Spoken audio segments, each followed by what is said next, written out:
Question 20. Show that the right circular cylinder, right बोलने का मतलब होता है कि हाइट, ये लेटरल सरफेस और बेस के बीच में एंगल 90 डिग्री है.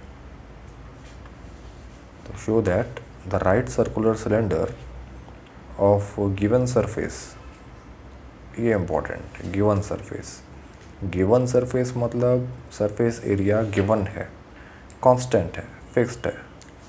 तो यहाँ से एक इम्पॉर्टेंट इन्फॉर्मेशन ये आया कि एरिया इज कांस्टेंट. मान लीजिए कैपिटल एरिया है, ये बदलेगा नहीं, ठीक है.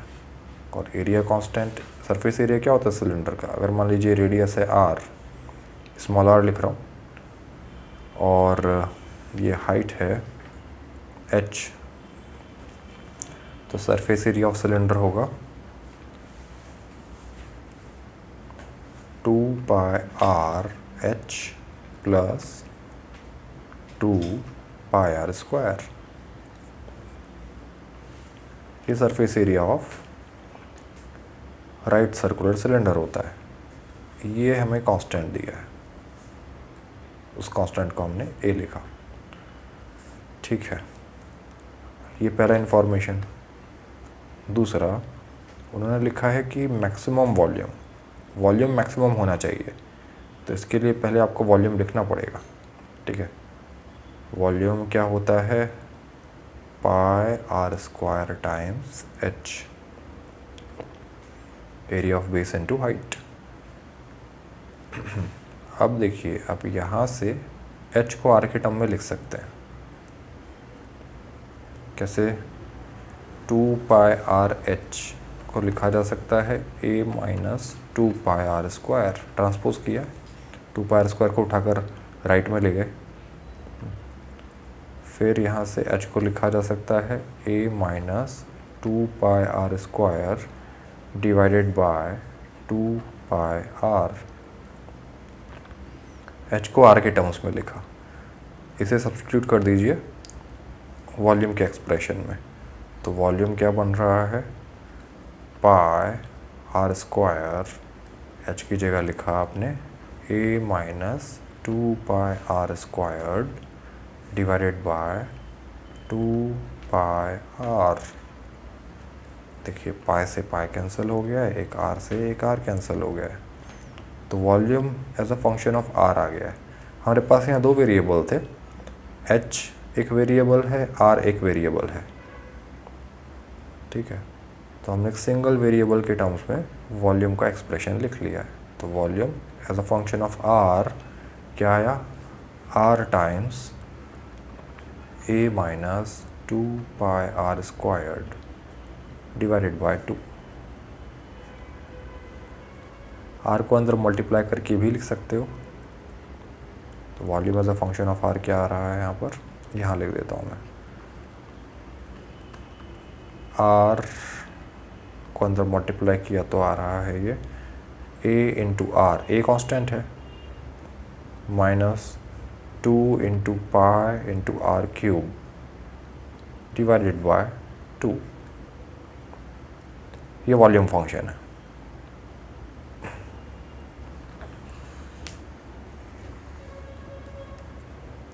हमें बोला गया है कि जब ये वॉल्यूम मैक्सिमम होगा तो प्रूव करना है कि height is equal to diameter of the base. Height is equal to diameter. Diameter कितना होगा? 2r. तो ये प्रूव करना है. टू प्रूव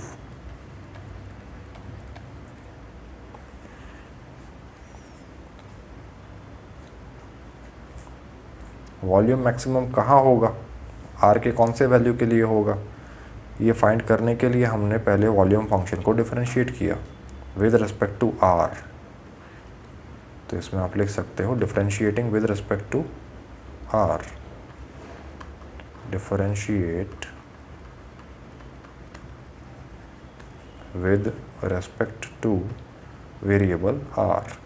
तो बनेगा v dash of r is equal to 1/2 constant है, बाहर रखा, ए आर का डिफ्रेंसिएशन, ए कांस्टेंट है, ए आर का differentiation a minus 2 pi constant है, आर क्यूब का differentiation 3r²।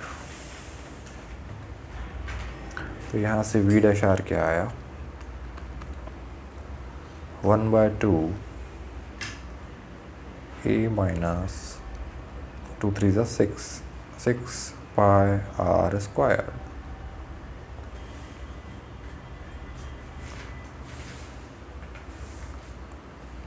Critical points find करने के लिए हमें v डैश आर 0 करना पड़ेगा, क्योंकि मैक्सिमम की बात की है ना। वॉल्यूम अगर कहीं मैक्सिमम है तो क्रिटिकल पॉइंट पर ही होगा।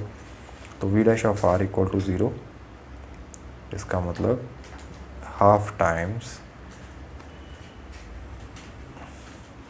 a minus 6 pi r² is equal to 0। 2 को क्रॉस मल्टीप्लाई किया तो 0 इंटू 2 0 बन गया।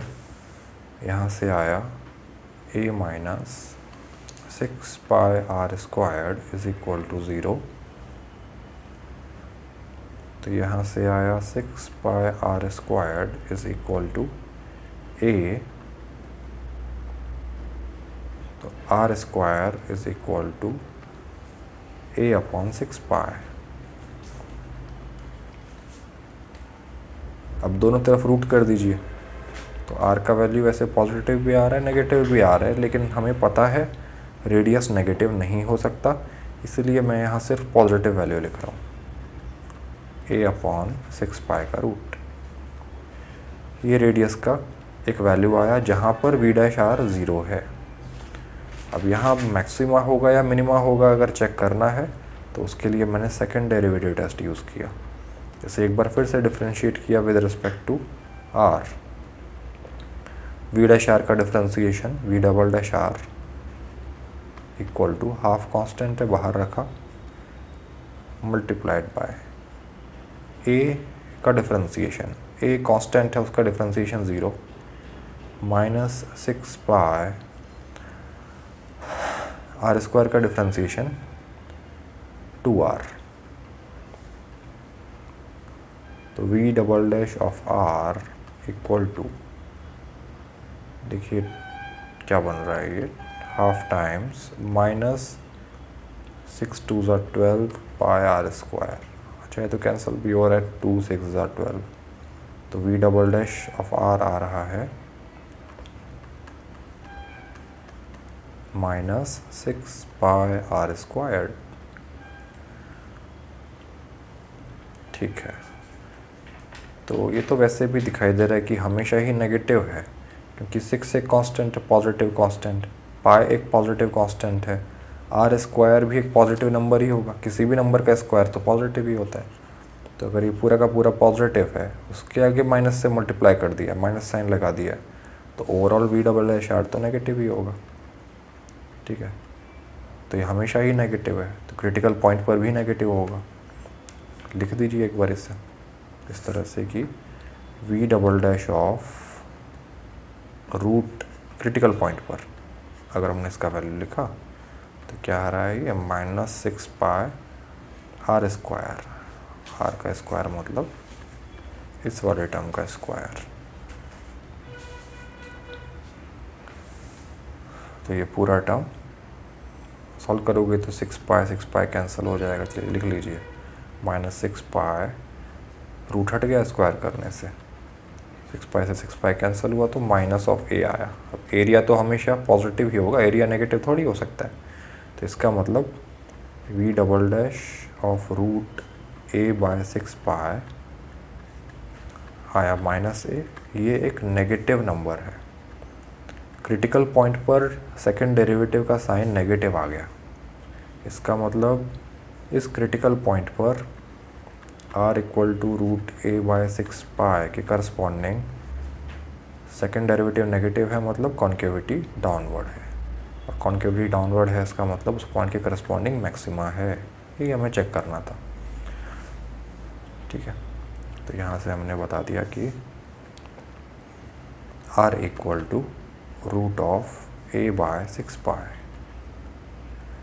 Is a point of maxima.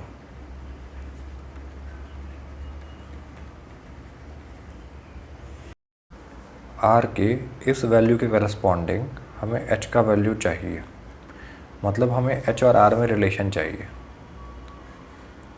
देखिए हमें प्रूव क्या करना है कि H equal to 2R, meaning H और R में रिलेशन फाइंड करना है, तो A को एलिमिनेट करवाना होगा। ठीक है, देखिए H तो क्या है, A minus 2πr² upon 2πr, लेकिन इसमें भी A आ रहा है तो पहले A को एलिमिनेट करवाना है। कैसे? हमने कहा H equal to A minus 2πr² upon 2πr, ये ऑलरेडी डिराइव किया हुआ एक्सप्रेशन है। यहाँ से देखिए R equal to root of A/6π, तो आप A को R के टर्म में लिख सकते हो, दोनों तरफ स्क्वायरिंग कर दीजिए। तो दोनों तरफ क्या किया हमने, स्क्वायरिंग बोथ साइड्स,